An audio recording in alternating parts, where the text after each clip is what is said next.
Joseph Lindsley is our man on the scene. And Joe, you know what I was thinking about? How it's not only a fight against the Russians now it's also a fight for continued support for the war. President Biden and President Zelensky at the UN yesterday. And I was thinking about all of your small personal stories of the suffering and tragedy that you share with us here every morning, and also your clarification of the actual dollar value of what the U.S. is spending.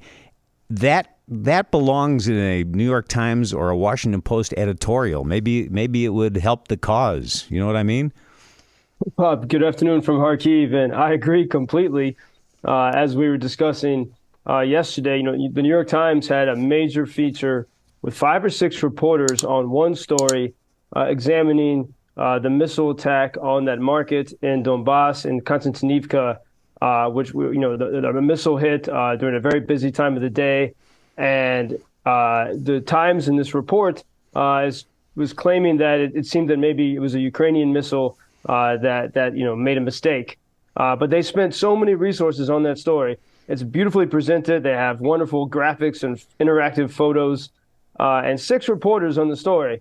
And even if there is something to that story, why do they not even spend a fraction of those investigative resources on, for example, again, looking at that very basic question, what kind of support has the U.S. actually given to Ukraine? And part of the reason why there's I think reluctance to investigate this is it's not just about Ukraine. This is how Washington always spends money. We've heard the famous anecdotes of from years ago of the $30,000 toilet seats at the Pentagon, to pay for other things. From my experience working in Washington and in the media in New York, it's the same old story over and over again. But here we see in this great moment of consequence, it really does matter that we're honest about how we spend money.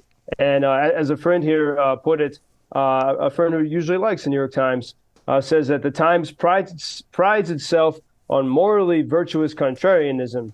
Just to say, we're in Ukraine, but we want to show that we're somehow independent, and so we'll go after Ukraine.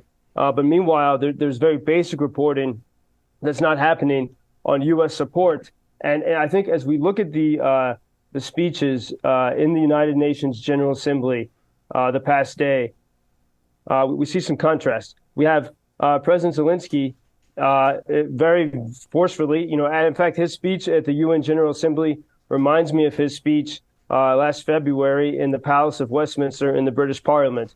Because in that speech, I would call it sort of a Maidan mentality speech. Maidan was Ukraine's revolution in 2014, when against all the odds, the citizens of Ukraine stood up to the corrupt oligarchic pro-Russian interests controlling this country. And not only pro-Russian interests, but there were plenty of people from America and around the world who were using Ukraine and its amazing resources and corrupt government to plunder and to profit.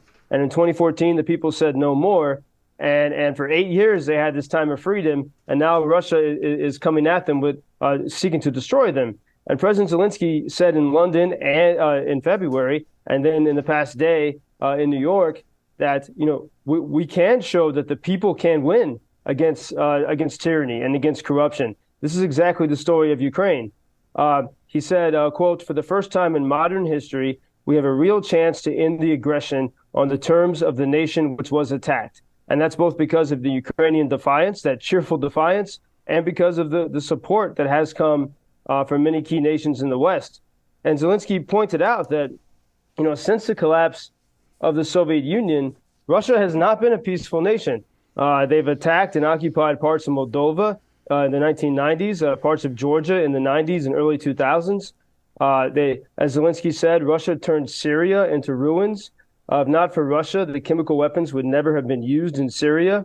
He also said Russia has almost swallowed Belarus to the north of Ukraine, and it's obviously threatening Kazakhstan and other Baltic states. And I think he was trying to get everyone to imagine if Russia controlled a nation the size of Ukraine, the largest nation in Europe, imagine the consequences of that. He said our resources would be turned into a weapon against you, meaning the rest of the free world. And so these were very powerful words. In contrast, when you look at the words of President Biden to the General Assembly, he said this: Russia alone bears responsibility for this war. Russia alone has the power to end this war immediately, and it's Russia alone that stands in the way of peace. Now, I think on the face of it, that sounds powerful, but if you're Russia, I think you'd be pretty happy with President Biden's words, because he says Russia alone has the power to end this war immediately. Well, what if Russia doesn't want to end the war, which they clearly don't? They want to win. They only want to end in domination of Ukraine. And what Biden is saying, President Biden is saying in those words, that it's all up to Russia, which is exactly what Russia wants. And how much more powerful would it be if, leaders of the United States spoke like Zelensky or like Churchill and said, Russia thinks that this is all in their power, but we alone have the power, not alone, but we together have the power to send Ukraine not just the weapons that we have sent, but the long-range weapons to put an end to this. And we have the power to put an end to this immediately. That might scare Russia. That might show that the West was serious. But again, when you look at the rhetoric, including coming from Washington, I do not see the seriousness. I see, we'll give billions of dollars, as they say for everything, to end poverty, whatever. We give billions of dollars. But actually, when it comes to pointed, strategic willingness to stop Russia, that seems still to be lacking. You know what, Joseph, you're an excellent writer. I think you should get to work on a piece and send it to the Times or the Post. You make some great points. You tell stories that nobody else does. Why don't you do that? Your voice needs to be heard more than just on WGN. Well, I appreciate that commission, and I'm always trying this. Whether or not they were receptive is a different story, but I will never quit saying that. And especially, being here, having so many friends fighting in the front line, meeting the people as I did over the weekend in the villages, like that old lady, Irina, who said she was not afraid because she believes in freedom, even though the grave of her son was mere feet away from us. Those are the people here are the ones with courage, including the foreigners who come here. And it's the ones who have lived in that world of just talking. That's the world of Washington and the world of the United Nations. It's all about talking and making people think that you've done so much. And, I saw this in the meeting between the Ukrainian Foreign Minister, Kuleba, and Anthony Blinken. They met at McDonald's in Kyiv when Blinken was in Ukraine. And Blinken had promised another $1 billion, but unspecified for Ukraine. No mention of long-range weapons. And Kuleba, the Ukrainian foreign minister, said, McDonald's, as they're eating French fries, he said, I used to come here when I had hangovers as a college student, because Ukrainians speak very clearly and directly. And Blinken was extremely uncomfortable because especially American diplomats do not speak directly. And he said, well, I'm sure that never happened.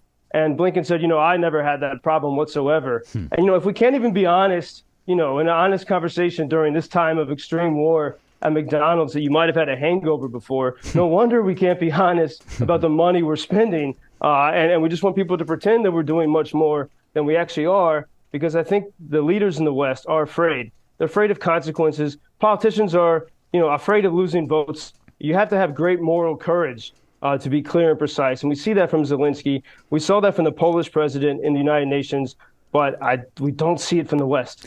I understand your frustration. Your perspective, I think, is very, very good because you're right there, unlike a lot of people who are talking about this and writing about this. So I am commissioning you to write that editorial and ask anyone on our morning crew, Joseph, the thing I do best is give other people work to do.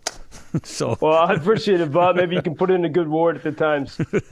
Happy to help if I can. We'll talk tomorrow. Thank you very much. Tomorrow. Thank you. Thank you for introducing Ukraine on your social media pages. That's very important that much more people can get more information about the situation here and how everybody can help Ukraine to stay stronger and to save all the world. Що він сказав? Well, which side are you on? На чиїй ти стороні? Come on now. Oh, which side are you on? На чиїй ти стороні?